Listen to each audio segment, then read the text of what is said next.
what went into his thinking, being surrounded by radicals. He is bringing us back, Sean, to you can harken back to days before the Civil War, when unfortunately too many Americans mistakenly believed that not all men were created equal.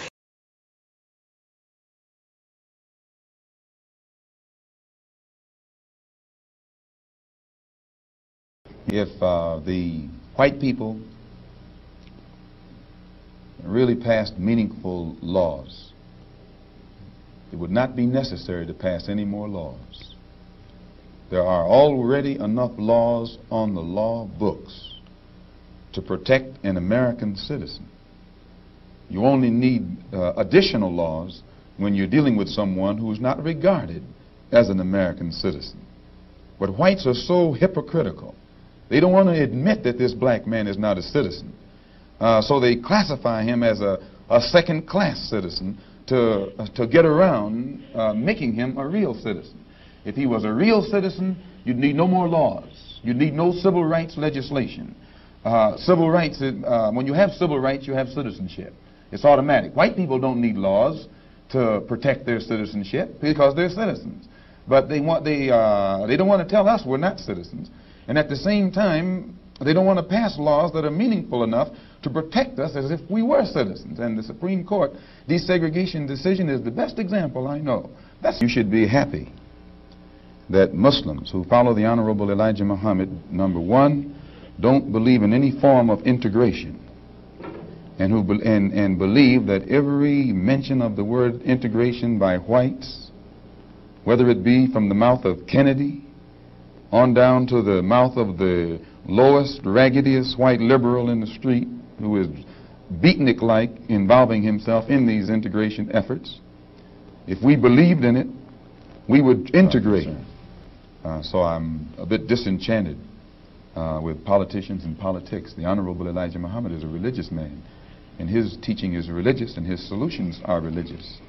The Freedom Now Party, from what I understand, is headed by a lawyer named Conrad Lynn. I know him. He probably means well. Before passing an opinion on what it is he's trying to do, I would like to analyze it and see who's subsidizing him, see who his friends are, especially who his white friends are. And after a careful analysis, if I could conclude that there was no white support, I would be inclined to have confidence in it. But if I saw him leaning too heavily upon his white liberal friends for support, then I'd be suspicious of that too. The Muslims, in my opinion, represent an all-black party. And the Honorable Elijah Muhammad pointed out before 10,000 in Philadelphia on September the 29th at a rally that we were having, that in 1964 the black people should band together and do something about selecting and electing representatives, black representatives, politically, who have the rights and the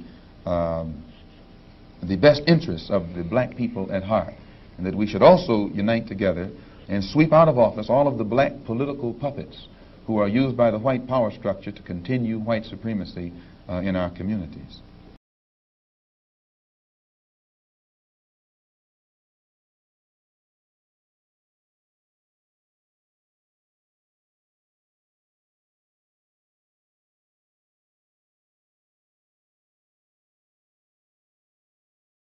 In July 1947, the First Presidency of the Mormon Church stated this in a letter, that the Negroes are not entitled to the full blessings of the gospel. The gospel message of salvation is not carried affirmatively to them. Negroes are not equal with other races. Church policy had it that blacks had the mark of Cain. Brigham Young said, Cain slew his brother, and the Lord put a mark upon him, which is the flat nose and black skin. It's behind us. Look, that's behind us. Don't worry about those little flicks of history. Why it took so long time to overcome the racism? I don't know.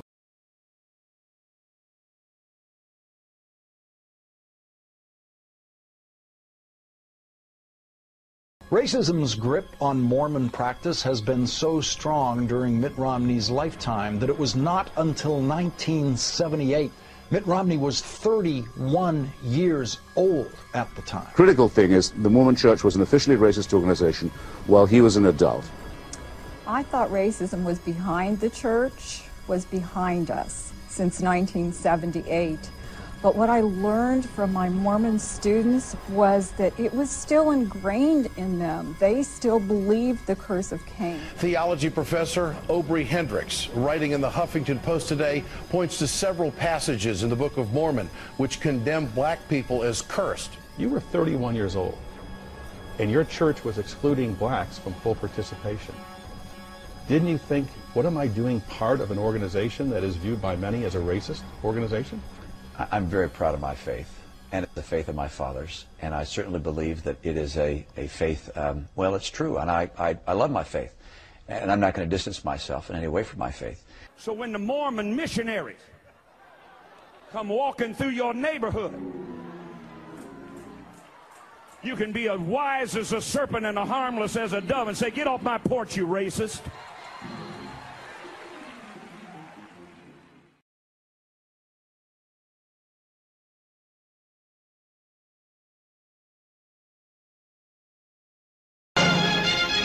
Governor Romney declares a state of emergency, requests federal troops and 5,000 paratroopers reinforce the National Guard, state and city police. The city's industry and business are severely affected, and a tight curfew is ordered in the Motor Center.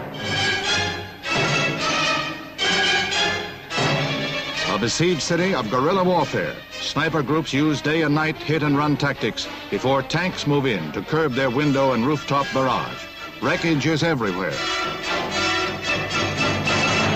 That the vast majority of Negroes and whites are shocked and are outraged by them. Pillage, looting, murder, and arson have nothing to do with civil rights. They are criminal conduct.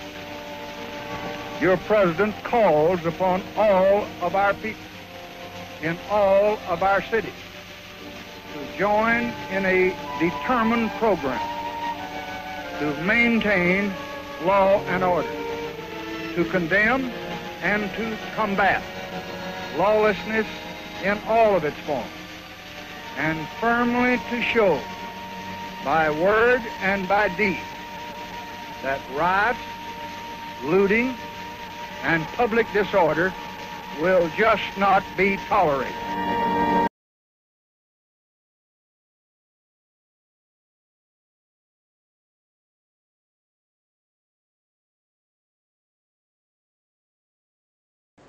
Finally, I can tell you what the Romney campaign strategy against Obama will be right now. As soon as you get Romney on a stage in a debate with Obama, Romney will do nothing but kiss Obama's ass. Why? Because Romney thinks that if he does this, that Obama won't call him a racist. At a dinner in Washington, D.C., where we were both invited to tell some jokes about our respective parties. And I found him to be a nice guy. I think he's a nice person. I just don't think we can afford him any longer.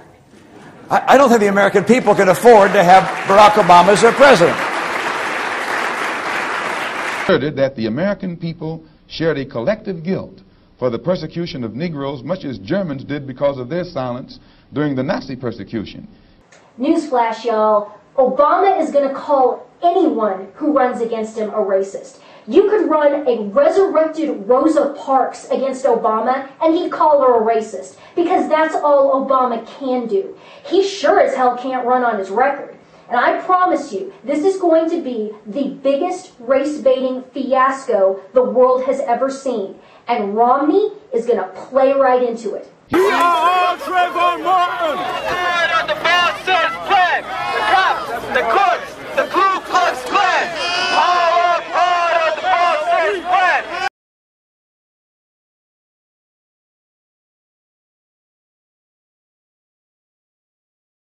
And Romney is going to play right into it.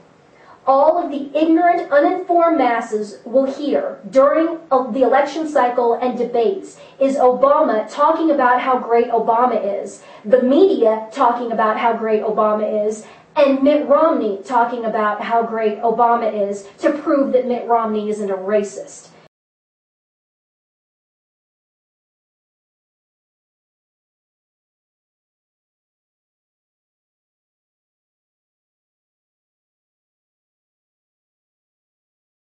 Are we allowing our country to move backwards instead of moving forward with that understanding that as our charters of liberty spell out for us, we are all created equally?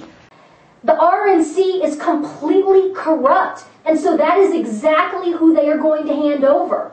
All they want is to keep their palms greased and to keep their seats at the table of power.